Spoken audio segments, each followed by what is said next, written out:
What is going on, guys? It is Mr. Banks here, and I'm starting a new series of trade recaps. This is going to be the first episode, and I'm going to try to do these every single day for the rest of the trading year so that you guys can become profitable traders. So today I just want to go over our AMD calls. We had 3 of them, as well as SPY 400 rejection. So let's get into it. Let's go ahead and start with SPY today. Now, with SPY, major rejection on the 400. Let's just take a look at the daily, right? Let's take a look at the daily right now. What happened? I mean, guys, this one was kind of pretty obvious. I don't need to go too much into this one, as I know a lot of you were already looking at taking shorts at this 400 level. This is the major trend line started at the beginning of last year of the bearish downtrend. You're now coming back up, and we retested this major trend line. And as you can see, we had a nice rejection on the day. One thing I want to point out is, guys, if we get to a major level, right? So 400, beyond it being a major trend line, as you can see, 400 is a major psych level, right? 400 is a major psych level. When you see these big round numbers like 100, 50, 70, in this case, SPY 400, those are going to be big psych levels. So when we come up to a big psych level, we're coming up to test it, we're more than likely going to get some sort of pullback on it, right? If we're coming up to test it. If we're coming down to a major psych level, we're more than likely going to have a bounce on it, right? Because it's a major psych level. More times we're going to get a pullback off of the test of it, right? So, and this is the case that happened today. So 400 major psych level as well as the trend line. We had a nice pullback. Guys, when we're coming up to these levels, one thing you can do, and one thing I highly recommend, is buying time, right? Guys, you need to buy time. So if you go look, you can on Thinkorswim or other platforms, you can go and look at actually the contract price, right? You can go look and see how the contract actually moves. So guys, when you buy time, that doesn't mean you're only going to get like a 3% move, right? You can still get 100% move on a contract that's 2 weeks out, right? You can get a 50% move. I've even seen 100% moves on 100% plus moves on contracts bought a month out, right? Leaps. I've seen leaps a year, right? A year plus, and they still receive 100% on the trade. So guys, do not be afraid to buy time. I understand that the 1000% zero date lottos look really cool, but it's not cool when you lose money, right? So buy time, buy time. Guys, when we come to these levels like this, like I said, buying time, I do recommend buying at least a week to 2 weeks out. Yes, you can get that nice move, but let's say we came up to this trend line today on SPY, right? We came up to this 400 level, and say we blew right past it, right? So say you go to take puts, and we had a nice little touch test of it, and we pulled back just a little bit. Say you had pulled back to like 399 or 398, and then we pushed right through it all the way up to 403.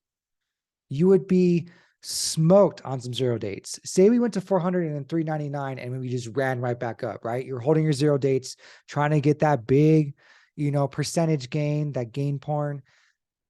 But what if it reversed, right? What if it reversed at this 400 and blew right past it and went to 403 or 405, right? You would be fucked on some zero dates.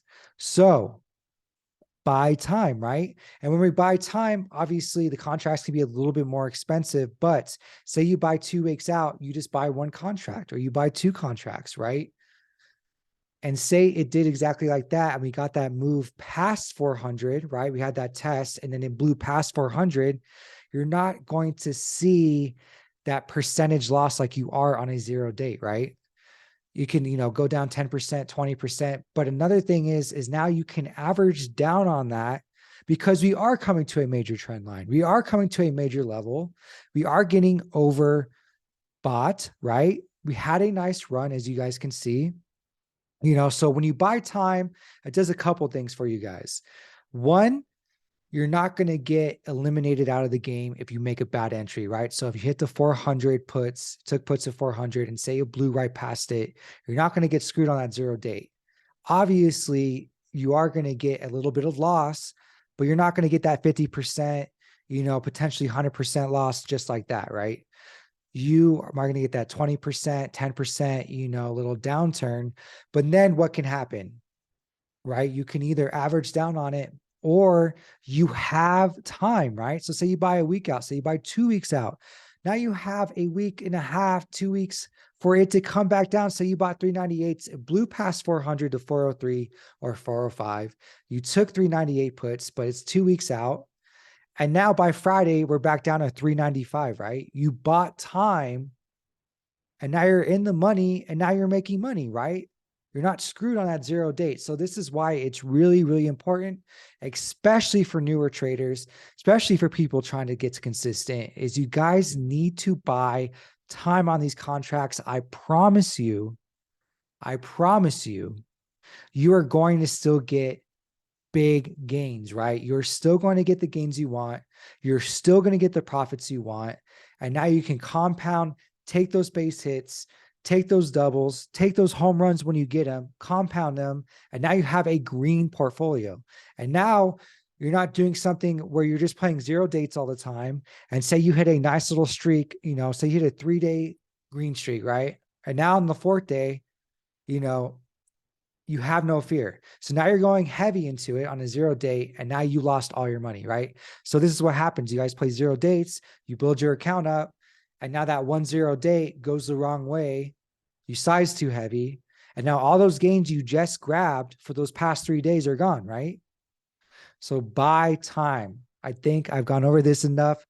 Comment buy time if you watched up to this part. I want to see how many of you guys watched this and got that through your head. Buy time, comment on the video below. But now let's go into the AMD, right? We took a couple trades on this. Took 3 trades on this, actually, to be exact, today. Working at the daily right now, you can see this had a nice breakout on AMD. If you guys were watching in the morning, I mean, AMD and then NVIDIA, actually, let's look at NVIDIA. Man, NVIDIA took off right at open. You guys see that? I'll throw on the after hours here for you guys. Look at this. Boom. NVIDIA took off at open, right? So we had 170, over 170, take some calls. Would have been a nice trade. I had that in the trade plans for you guys for the Wolves. Break 170, take some calls. So they had, say, a nice trade plan going for them. If you took that, congratulations.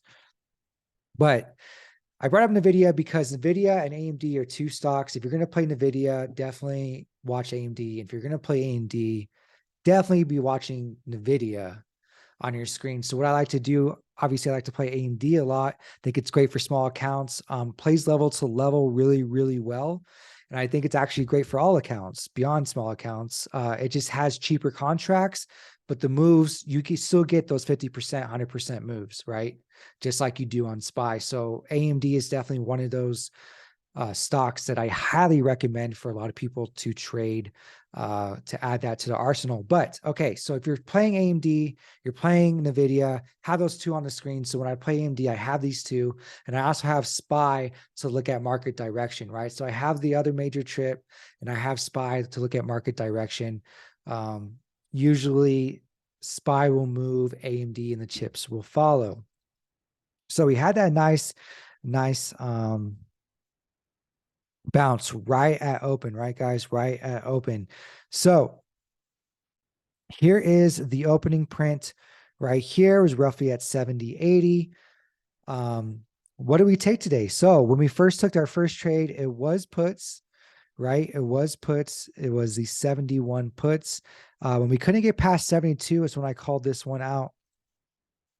You guys can take a look right here, 71 puts.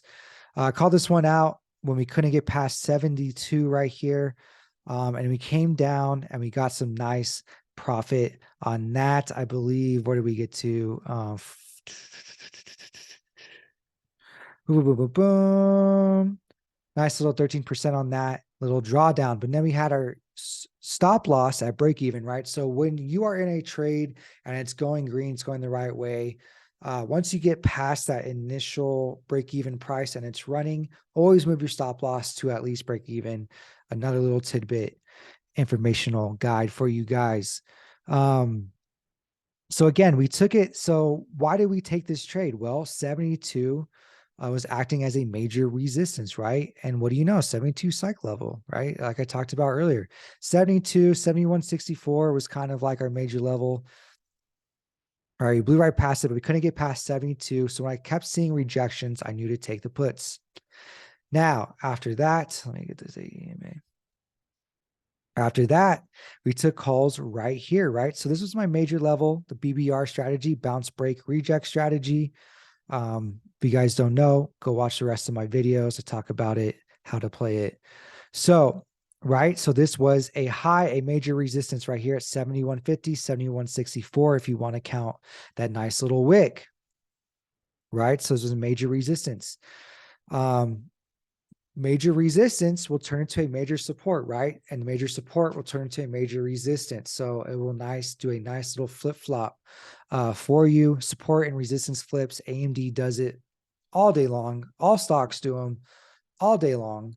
So guys, understand that support and resistance flips are something that you need to understand. So take a look here. Boom. Once we came up here, right? Came up here, and we found this as support, right? A major resistance now flipped to a major support. I knew the risk to reward was there. And that's when I went ahead and made the call out and took the calls right here. Sorry about that. Took the calls. AMD 72 calls, 134. Right here, right? So we found this as support, a major resistance, now turn support, right? That risk to reward is now there.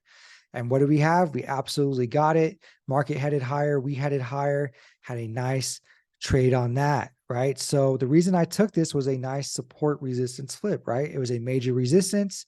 We found it as support, right? We broke above again, found it as support. I am on the 5-minute. When we found that support, I took it as a nice risk to reward to take calls finally at that position, because what happened? We came up, right? We came up, failed 72. We blew past it. We failed, came back down, and then we came back up and blew past this 71.50 level again, right? So as you can see, it kind of acted as resistance, but now we kept, moving past it. And then once we moved past it and found this as support again, I think we're on the 1, 2, 3, 4, 5th candle, right? We kept rejecting, and now we're above it. We're on the 5th candle. Riding this as support is now a nice risk to reward trade to take. So I hope you guys understand that. Now, the third one we took was on calls again. Now, I get asked about this one a lot. Why did I take this last third call? Well, one of the major things I saw was the RSI on the 5-minute was completely oversold, right? So if you look back, any other time RSI gets oversold on AMD specifically, we get a nice bounce, right? Oversold, bounce. We can keep going back. Oversold, got a nice bounce. Oversold, kind of came down a little bit here, but still an oversold, bounce, right? So that in confluence, right, with our opening print right here, right? Our opening print, very important to understand what the opening print is, because we found this as support, right? We came all the way down, and I knew once we broke down right here, it didn't look too drippy, right? The market really wasn't selling off. It was holding quite well. And then we came back down to this opening print, right? And now once this candle started, it opened it higher, right? Created a higher low and opened green. This is where I now called out this last call and took this risk to reward. Now, as you guys can see, what I said was looking for this retest of the 8 EMA on that red line. Here's the 8 EMA. So that was now my price target, right? After selling off, moving all the way down, finding support. Now I'm looking for a nice little bounce. I wasn't looking for anything crazy. I wasn't looking for, a major move, but now this is pretty much a scalp, right? So we have finding support at the opening print. We have the market holding up. not selling off. And then we have this green candle. This opens up green, right? Creating a higher low, as well as the RSI is completely oversold. So guys, we had a bunch of things going on. RSI completely oversold, and AMD usually gets a bounce on the 5-minute when it is oversold. We have finding support at the opening print price, right? The market is holding up. SPY's holding up, Apple's holding up, Tesla's holding up, right? The market is holding up. And then, yeah, we also opened up and created a higher low. So we took calls right here, and all I wanted was that AEMA, right? All I wanted was that AEMA, and we absolutely got it. And we got even way more than that. We ran all the way up 72.27. So this one was a great monster trade. So 3 for 3 today on that AMD. Obviously, other admins made other calls on SPY, GS. We took some swing trades today, but this is episode number 1 of 2023 and beyond of trade recaps coming at you daily, trying to find a new name for it. So guys, if you have a name, drop it in the comments below. Hope you guys enjoyed this. I'll be dropping free education like this all year long. Join the YouTube, join the group. Mr. Banks is out.